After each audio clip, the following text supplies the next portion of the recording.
Desde que o ser humano aprendeu a olhar para o céu, ele faz a mesma pergunta. Estamos sozinhos? É uma dúvida que atravessa milênios.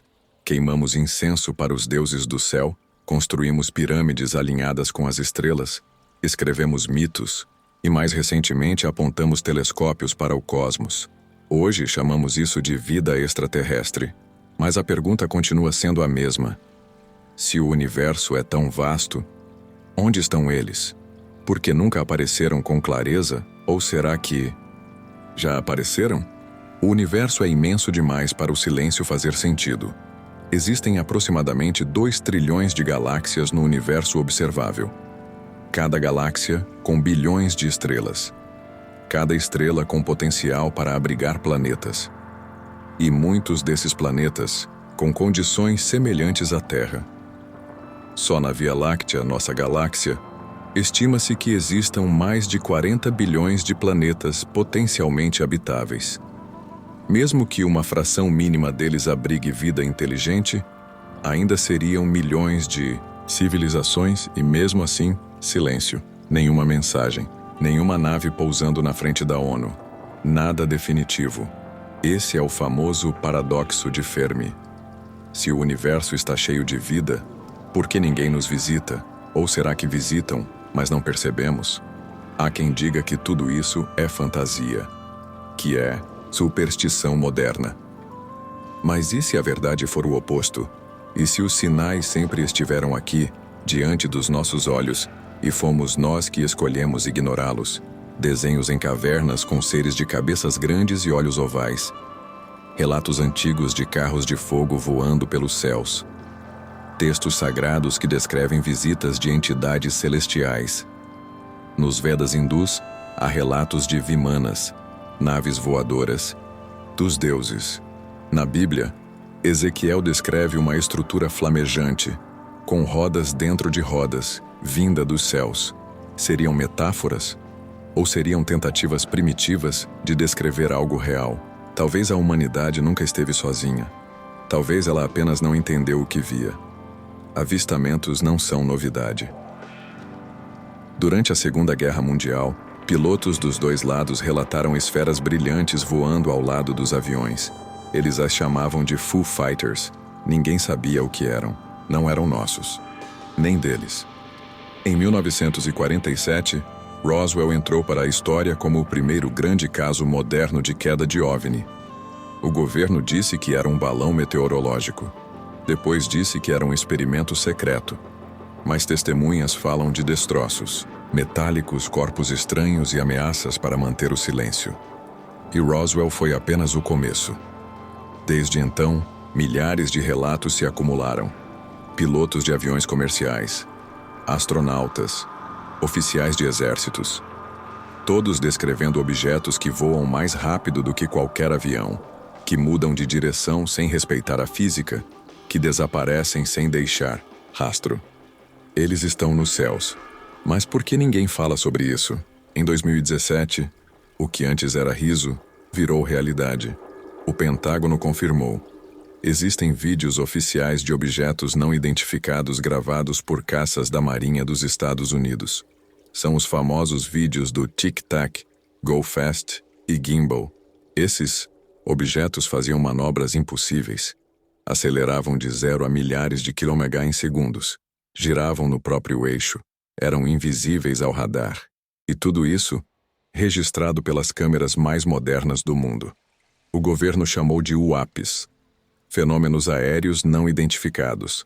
Eles não disseram que são naves alienígenas, mas também não disseram o que são. Quando os próprios militares admitem que há algo que desafia a tecnologia humana, por que continuamos fingindo que isso não está acontecendo? Em 2021, o Congresso dos Yeowancil recebeu um relatório oficial com mais de 140 casos de fenômenos inexplicáveis. Todos registrados por pessoal treinado, com sensores modernos, em missões reais. Casos onde nenhuma explicação terrestre foi possível. Conclusão: eles não são nossos. Não são de outro país. E não obedecem às leis da física como conhecemos. Então, o que são? A dúvida vai além do céu. Existem relatos de contato, Pessoas que dizem ter sido levadas, estudadas, observadas. Céticos zombam, claro. Mas e quando os relatos vêm de militares com décadas de serviço? De pessoas comuns que descrevem exatamente os mesmos detalhes sem nunca terem se conhecido? Luzes que entram pelos quartos. Sensação de paralisia. Seres baixos, com cabeças grandes e olhos negros. Comunicação por pensamento. Sensação de que algo foi implantado. Imaginamos tudo. Isso. Ou estamos diante de um fenômeno real, mas incompreendido. O psiquiatra John Mack, de Harvard, estudou centenas de casos de abdução e concluiu: essas pessoas não estão loucas. Elas passaram por algo real, mas que desafia nosso entendimento. Há quem proponha a hipótese do zoológico. Ela sugere que civilizações mais avançadas já conhecem a Terra, mas optam por não interferir. Assim como observamos animais na natureza sem intervir, eles nos observam, estudam, esperam. Talvez até nos guiem discretamente.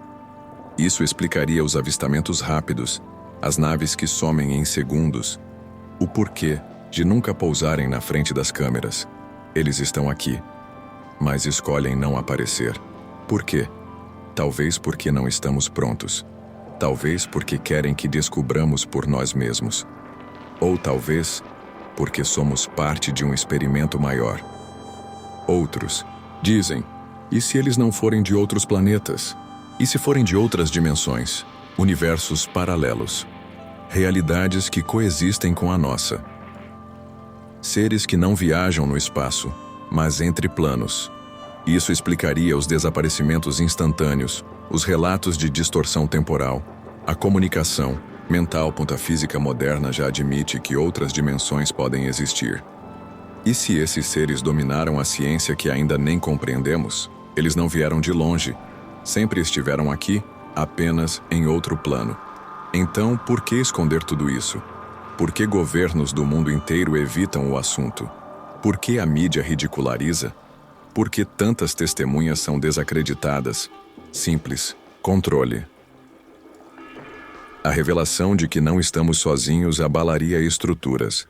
Religiões seriam questionadas. Governos perderiam o monopólio da verdade. Economias mudariam. O pânico poderia surgir.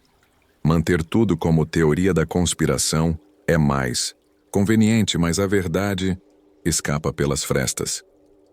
A cada novo vazamento, a cada novo vídeo, a cada nova testemunha que não se cala, estamos diante de um novo capítulo da humanidade. E fingimos que não vemos. Mas o tempo está se esgotando. As aparições aumentam. A pressão por revelação cresce. A população não aceita mais silêncio. Não se trata de acreditar em ETs verdes, mas de entender que a realidade pode ser muito mais ampla do que supínhamos, e que talvez já sejamos observados há muito tempo. Se amanhã uma nave pairar sobre uma cidade, se uma mensagem for transmitida globalmente, se uma presença se tornar inegável, o que faremos? Entraremos em pânico? Mudaremos de rumo? Ou simplesmente aceitaremos aquilo que no fundo sempre soubemos? Talvez nunca estivemos sozinhos. Talvez a solidão seja apenas um mito, um reflexo do nosso medo de encarar o desconhecido. Mas agora, o desconhecido nos encara de volta.